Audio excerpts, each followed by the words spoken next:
Oke, udah jelas ya struktur kitabnya? Bulan Kitab Suci Nasional.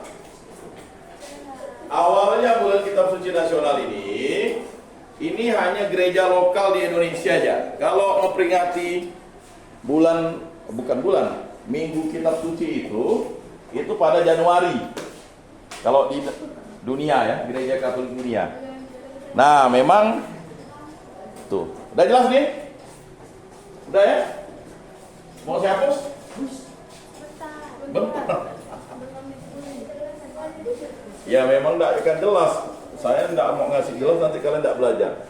Baik, kita selanjutnya ke Perjanjian Baru. Nah, di Perjanjian Baru ini tidak ada perbedaan antara Katolik dan Protestan. Itu sama. Makanya nanti kalau kalian ditanya mengapa mendoakan orang yang meninggal, itu di kitab 1 dan 2 Makabi itu. Maka orang Katolik itu ya, itu Alkitabiah misalnya. Kan tanggal 2 November nanti itu adalah peringatan hari seluruh arwah orang beriman. Kalau 1 November peringatan seluruh orang kudus ya. Baik, Perjanjian Baru ini mudah kalian hafal. Kalau dihitung dari 73 kitab, Perjanjian Baru itu kitab ke-47-nya apa? Tidak bisa matematik ya, Matius lah kitab pertamanya itu Matius ya, atau kitab ke-47 ya. Cuma dibeda kalau di Perjanjian Baru menjadi kitab pertama. Lalu Matius, Markus ya, Lukas, Yohanes. Jangan terbalik-balik ya. Walaupun dalam sejarahnya Markus itu adalah Injil tertua. Kalau Matius ditulis langsung oleh muridnya Yesus, yaitu Rasul Matius. Ya, si pemungut cukai, si Lewi. Sedangkan Markus ini murid Yesus tetapi dia tidak langsung. Ya. Dia bukan rasul, tetapi dia menuliskan yang dituliskan oleh Rasul Petrus. Paham ya? Kalau Markus. Kalau Lukas begitu juga. Dia mencari sumber dan paling banyak menuliskan apa yang disampaikan oleh Rasul Paulus. Sedangkan Yohanes adalah Injil. Makanya kalau kita lihat Injil Matius, Markus, Lukas itu disebut sinoptik. Karena apa? Dia memiliki sumber yang sama, cuman dengan gaya tulisan yang berbeda dan dari ya cara orang pertama atau cara orang kedua. Makanya disebut sinoptik. Apa yang ditulis di Matius ada juga di Markus. Apa yang ditulis di Markus ada juga di Lukas. Tetapi ada juga yang otentik hanya di Lukas saja. Ya, contohnya Lukas itulah yang menuliskan tentang bagaimana peran Bunda Maria secara utuh.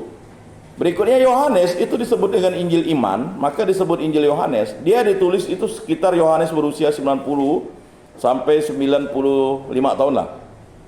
Ya. Ketika terjadi yang namanya penyesatan pada saat gereja perdana.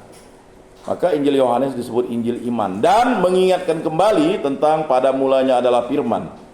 Ya kan? Firman itu bersama-sama dengan Allah dan firman itu adalah Allah. Betul enggak kutipan pertamanya? Ya. Kalau Matius dia menuliskan silsilah Yesus berdasarkan silsilah ya kegenapan janji Allah. Ya, keturunan Daud. Kalau Markus langsung menuliskan Yesus ketika dia sudah dewasa. Tak percaya, baca di situ. Kalau Lukas menuliskan bukan silsilah Yesus tapi proses. Ya. Theophilus yang mulia. Nah, gitu.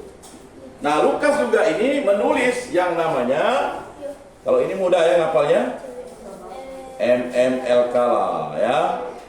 Jadi berapa bab nih Matius? 28. Markus 16. Lukas 24. Yohanes 21. Ya, tidak ada Matius 29. Paham ya? Jadi kalau kalian sebagai orang Katolik lalu campur tuh. Markus 16, tidak ada Markus 17. Ya. Ini belum kita lihat berapa ayatnya. Kita baru babnya saja. Ya, itu urusan kamu PR-nya. Lukas bab 24, tidak ada Lukas bab 25. Lukas bab 25 itu sebenarnya kisah para rasul, cuma dipotong. Ya. Kemudian Yohanes 21. Tidak ada Yohanes 22. Karena pernah terjadi itu ada yang bilang Yohanes bab 22. Wah, kita percayalah sebagai orang Katolik. Yakin lagi lah. Habis itu kita kena olo. Baga benar. Ya. Baik. Akhirnya di sini yang kelima adalah Kis yang ditulis oleh Lukas. Ya. Ini potongan. Setelah ini nanti kita masuk ke surat Rasul Paulus. Kis ini ya, pokoknya kalau ini 47, 48, 49, 50, Kis itu adalah 51. Kitabnya Kis. Berapa bab? Berapa bab? 28. Ya. Nah, selanjutnya kita masuk ke surat Rasul Paulus. Ya, struktur surat Rasul Paulus atau surat Rasul Paulus ya, SRP ini. Surat Rasul Paulus ini terdiri dari 13 surat. Betul? 13 surat, 9 surat untuk kota atau tempat, 4 surat untuk seseorang, orang ya. Jadi jangan salah nanti kalian membacanya. Ya.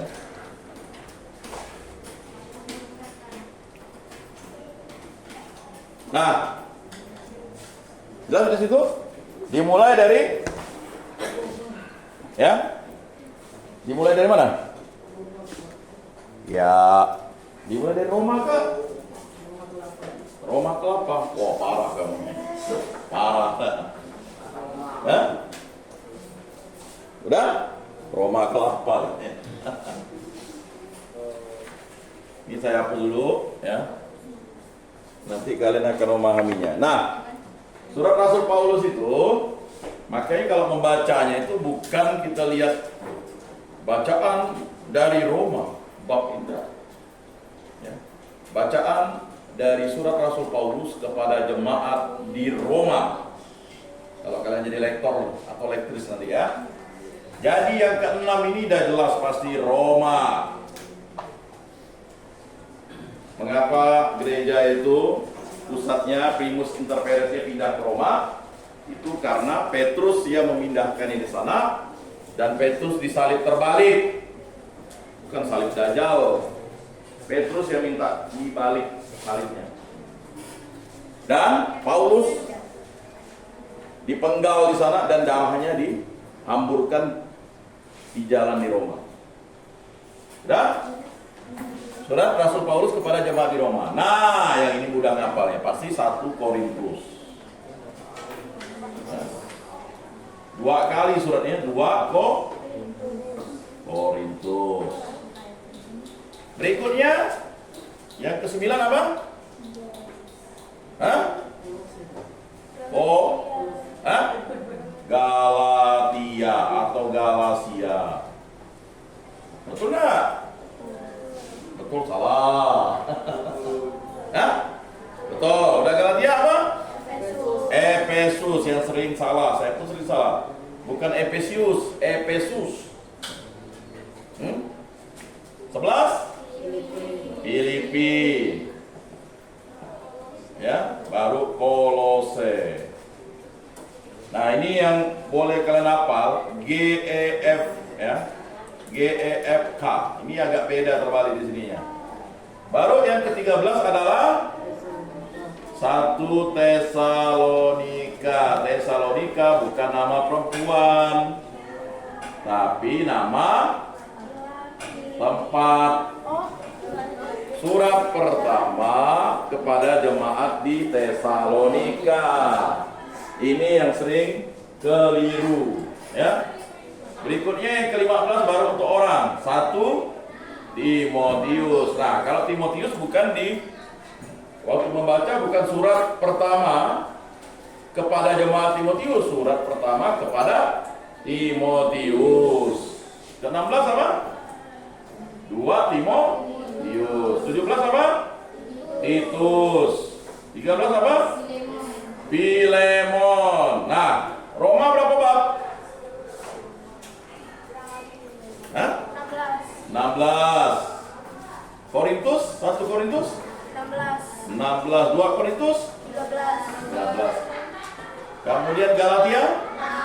6. Efesus? Hah? Efesus? 6. Filipi? 4. Kolose? 4. 1 Tesalonika? 5. 2 Tesalonika? 3. 1 Timotius? 6. 2 Timotius? 4. Titus? 3. Filemon pasti 1. Jelas ya? Betul Filemon 1? Oh. Jadi sudah 3 ya. 6, 7, 8, 9, 10, 11, 12, 13, 14, 15, 16, 17 ya. Betul nggak nih?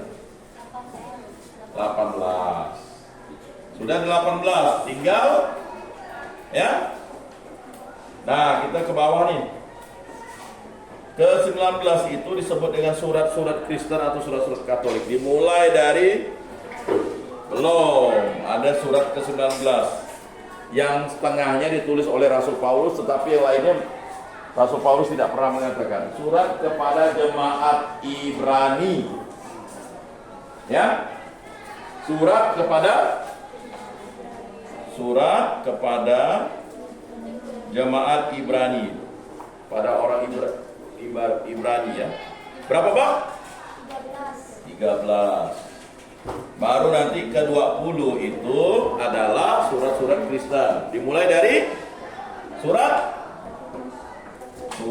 Yakobus.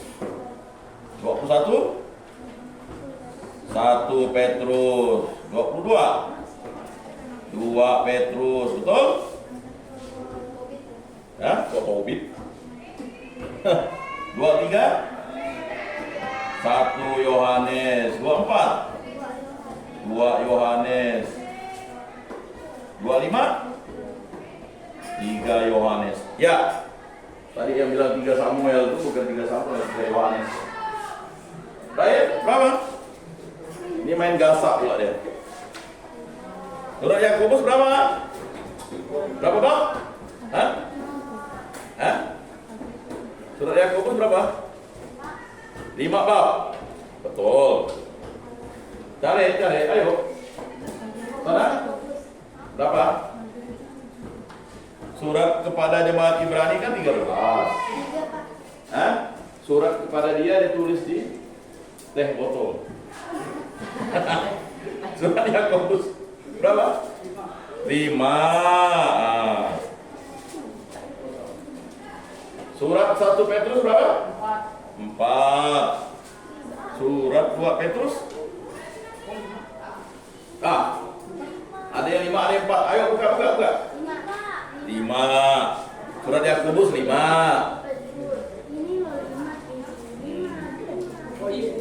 2 Petrus 3. 1 Yohanes 5. 2 Yohanes 1. 3 Yohanes 2 Yohanes 1, 3 Yohanes 1. Ya, dalam perjanjian baru itu ada ya nanti ada 4 kitab, ya 4 kitab yang hanya 1 bab saja. Berikutnya yang ke-26 apa surat Yudas, bukan Yudas Iskariot ya, tapi saudaranya Yesus yang menulis. SY. Berapa bab? 1. Jadi ada kitab Filemon, 2 Yohanes, 1 Yohanes, dan 1 Yudas. Yang hanya tidak ada non Yudas bab 2 ya. Ya, polis tersesatkan. Sudah dua, khianat saya. Kemudian wahyu kepada Yohanes ke-27. Dan wahyu sudah tutup, tidak ada lagi wahyu lagi. Berapa babnya? 2, puji Tuhan. Padahal ini mata kuliah 2 semester. Kalian saya kasih berapa menit sampai dia bingung menulis. Di situ ya. Saya tidak mau bicarakan tentang yang lain, perbedaannya saja itu sudah berbeda. Cuman dalam perjanjian baru, Katolik dan Protestan sama. Yang membedakan dalam perjanjian lamanya, ya, ada 9 kitab yang berbeda, ya, karena tambahan kitab Ester dan tambahan kitab Daniel ada juga dia tidak dimasukkan dalam kitab suci Protestan. Jadi jangan salah beli, paham ya, adik-adik? Harus ada Deuterokanonika, tapi kalau perjanjian barunya tetap sama.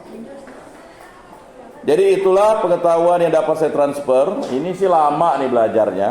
Ini satu, ya. Kalau mau belajar ini ada mata kuliahnya sendiri nih, Pentateuk. Ada surat-surat nabi-nabi kecil, ada surat-surat Paulus, ya. Ada Injil Sinoptik, ada Injil Yohanes. Ya, bersyukurlah hari ini kita bisa ketemu. Puji Tuhan. Ada yang mau bertanya sampai di sini? Udah 9:30? Belum. Oh, masih 5 menit. Silakan, ada yang bertanya? Tolong kalian wajib memiliki kitab suci sendiri. Jangan punya handphone. Handphone 3,5 juta, kitab suci berapa kamu beli ya? 200. Ya. Baju Natal, udah mau Natal ada yang 500. Kitab suci untuk seumur hidup. Ya. Kitab suci terjemahan baru tuh. Ya, 200. Nanti dibawa waktu kuliah, waktu jadi emak-emak, jadi empak-empak. Ya, kalau bapak empak-empak ya, empak-empak kan? Lah, emak-emak empak-empak. Ya, non. Kalau nanti kuliah di Jerman, kuliah di Jepang, bawa kitab suci. Apalagi kuliah di Iran, susah, tidak ada kitab suci, dilarang. Ya. Itu dibaca. Demikianlah pertemuan kita. Terima kasih untuk kesempatan yang diberikan kepada saya. Sekali lagi, mari kita membaca kitab suci. Kata Santo Jerome atau Santo Hieronymus, kalau kita tidak membaca kitab suci berarti kita tidak mengenal Allah. Kalau kita tidak mengenal Allah berarti kita akan tersesat. Kalau kita tersesat, kita akan jauh dari Allah. Kalau kita jauh dari Allah, bagaimana diselamatkan? Dengan cara meminta Allah yang menyelamatkan, yaitu Tuhan Yesus Kristus. Ya non? Yang dilarang ke gereja, halo? Masih ada misa online. Ya. Jadi misa online, misa harian online pun ada. Silakan. Masa sih nonton drakor sampai 3 jam mampu? Misa online tidak mampu. Baik, mari kita tutup dalam doa. Dalam nama Bapa dan Putra dan Roh Kudus, amin. Allah Tritunggal yang Maha Kudus, kami bersyukur di hadirat-Mu. Kami dihadirkan untuk mendapat pengetahuan iman. Kami mencintai kitab suci, kami mengetahui struktur-strukturnya. Semoga apa yang kami dapatkan ini dapat kami kembangkan lebih lanjut, dan kami siap menjadi saksi-saksi iman yang hidup, menjadi pewarta sabda-Mu. Dan berkatilah kami semua yang hadir, dan juga para guru kami, para orang tua kami, para staf di sekolah ini, dan juga orang-orang yang mempedulikan dan memperhatikan kami, agar kami mampu menjadi pribadi yang selalu membagikan kasih Kristus dimanapun kami berada. Semua doa kami serahkan ke peraturan Tuhan kami Yesus Kristus yang hidup dan meraja kini dan sepanjang segala masa. Amin. Dalam nama Bapa dan Putra dan Roh Kudus. Amin. Salam, salam kasih dan damai sejahtera. Tuhan memberkati, menyertai dan melindungi. Salve.